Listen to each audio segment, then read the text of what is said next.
Hello friends, welcome to back Vaishnavi style studio या YouTube चॅनलमध्ये तुमचं मनापासून स्वागत आहे. चॅनलवर नवीन असाल तर सबस्क्राईब करा, बेल आयकॉनवर क्लिक करा, येणाऱ्या नवीन व्हिडिओची नोटिफिकेशन तुम्हाला मिळेल. आजच्या व्हिडिओमध्ये आपण बघणार आहोत princess cut, deep neck, blouse cutting. सर्वात अगोदर आपण लागणारे मापे बघूया. उंची 12.5, छाती 28, कमरघेर 24, पुढचा गला 6, मागचा गला 2 इंच, बाही 9.5, बंदघेर 8.5. शोल्डर, मुंडाखोली आणि गलारुंदी हे मेजरमेंट आपण चार्टनुसार घेणार आहोत. Princess cut, deep neck, blouse आणि कटोरी ब्लाउज चार्ट हा आपल्या यूट्यूब चॅनलवरती अपलोड आहे. नक्की बघा. यामुळे तुम्ही कोणत्याही साईजचं princess cut, deep neck blouse, कटोरी ब्लाउज कटिंग करू शकता. सर्वप्रथम मी इथे दुप्पट घडी करून घेतलेली आहे. मधून एक आडवी रेघ आखून घ्यायची आहे. नंतर घ्यायची आहे उंची. उंची आहे आपली 12.5. त्यामध्ये आपण 1 इंच शिलाई मार्जिन ऍड करून होतात 13.5. 13.5 वरती अशा पद्धतीने मार्किंग करून घ्यायची आहे. शोल्डर आणि मुंडाखोली आपण चार्टनुसार घेणार आहोत. तर तुम्ही या चार्टचा व्हिडिओ बघितला नसेल तर नक्की बघा. साईजनुसार चार्टमध्ये मुंडाखोली आणि गलारुंदी आहे तर 28 ची छाती आहे, म्हणून शोल्डर आहे 4.25.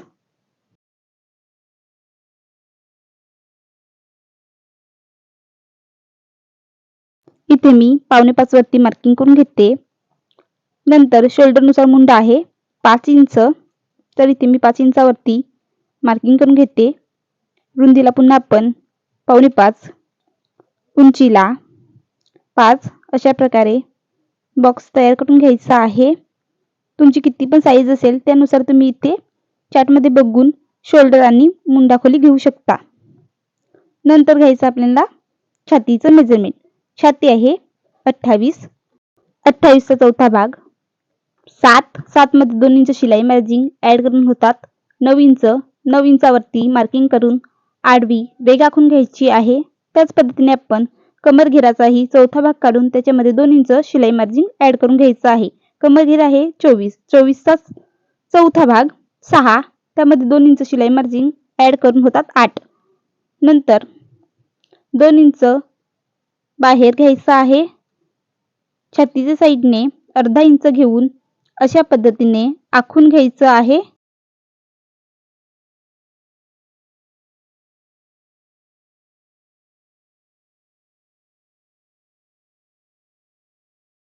नंतर मुंडाखोलीचा शेप मारून घ्यायचा. चार्टनुसार आपण गलारुंदी घ्यायची आहे. तर 28 ची छाती आहे म्हणून गलारुंदी येते 2.25 इंच. अशा पद्धतीने आपण 2.25 इंचावरती मार्किंग करून घ्यायची आहे. पुढचा गला घ्यायचा आहे 6 इंच. 6 इंचावरती मार्किंग करून घ्यायची आहे. पुन्हा आपण खालती गलारुंदीपेक्षा त्याच्यामध्ये अर्धा इंच एक्स्ट्रा घ्यायचा आहे. तर 2.25 ची गलारुंदी आहे म्हणून इथे आपण खालती 2.25 वरती मार्किंग करून घ्यायची. अशा पद्धतीने किंवा 2.5 सुद्धा घेऊ शकता. नंतर दाखवल्याप्रमाणे आखून घ्यायचं आहे आणि गल्याचा गोल शेप देऊन घ्यायचा.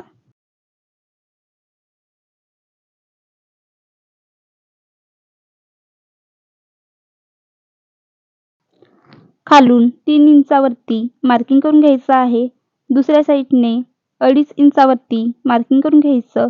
उंची तुमची 13 पेक्षा जास्त असेल तर इकडनं 3.5 इंच आणि दुसऱ्या साईडने 3 इंच अशा पद्धतीने घ्यायचं आहे. नंतर पुन्हा 3.5 इंचावरती मार्किंग करून घ्यायची. उभी रेघ आखून घ्यायची. नंतर दाखवल्याप्रमाणे 2 इंचावरती मार्किंग करून घ्यायचं. आडवी रेघ आखून घ्यायची.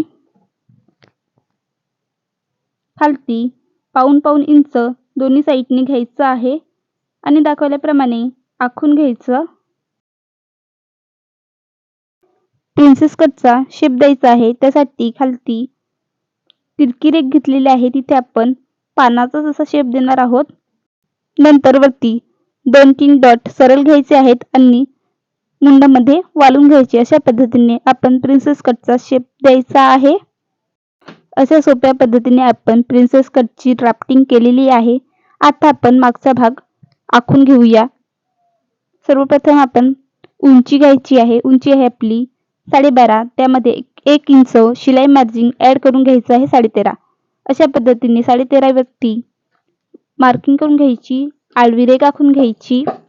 नंतर घेणार आहोत आपण कमर घेराचा चौथा भाग. कमर आहे 24. 24चा चौथा भाग 6. त्यामध्ये 2 इंच शिलाई मार्जिन ऍड करून होतात 8 इंच. अशा पद्धतीने 8 इंचावरती मार्किंग करून घ्यायची आहे.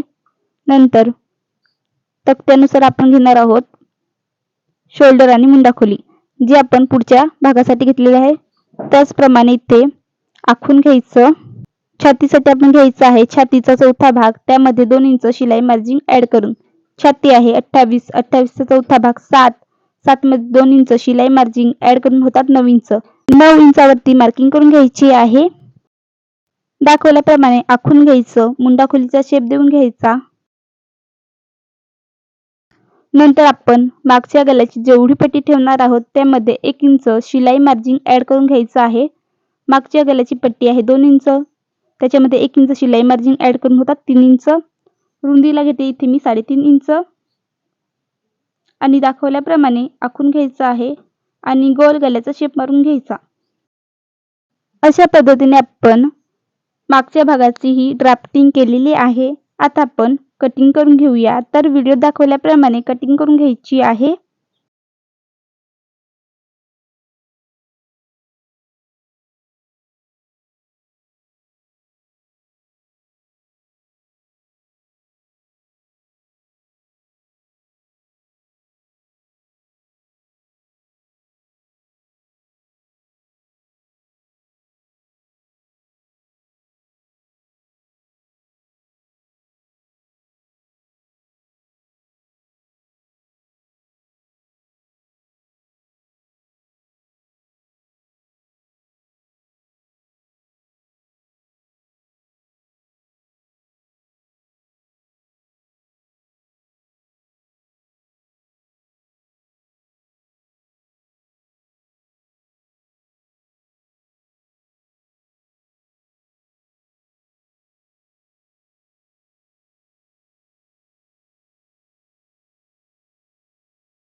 मागचा आणि पुढचा भाग कटिंग करून झालेला आहे. आता आपण स्लीवची कटिंग करून घेऊया. त्यासाठी इथे मी 4 दुप्पट घडी करून घेतलेली आहे.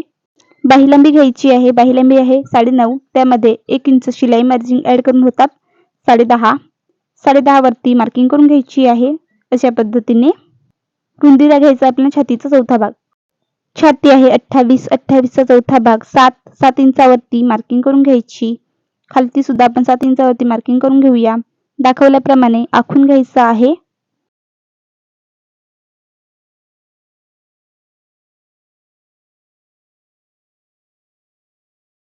नंतर बाही उतार घ्यायचा आहे 2.5 इंच. सरळ घ्यायचा आहे आपल्याला 2 इंच. नंतर घडीच्या बाजूने 1 इंच घ्यायचा आहे आणि मुंडाखोलीचे शेप मारून घ्यायचे.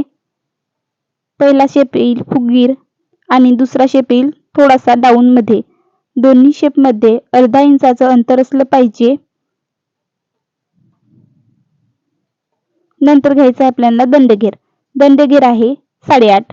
8.5चा दुसरा भाग 4.25. 4.25 मध्ये आपण 1.5 इंच ऍड करून घ्यायचं आहे. 5.6. 5.6 वरती मार्किंग करून घेतलेली आहे. नंतर आडवी रेघ आखून घ्यायची. अशा पद्धतीने आपण स्लीवची ड्राफ्टिंग करून घेतलेली आहे. आता कटिंग करायची आहे. अगोदर वरचा शेप कटिंग करून घ्यायचा. नंतर साईडने कटिंग करायचं.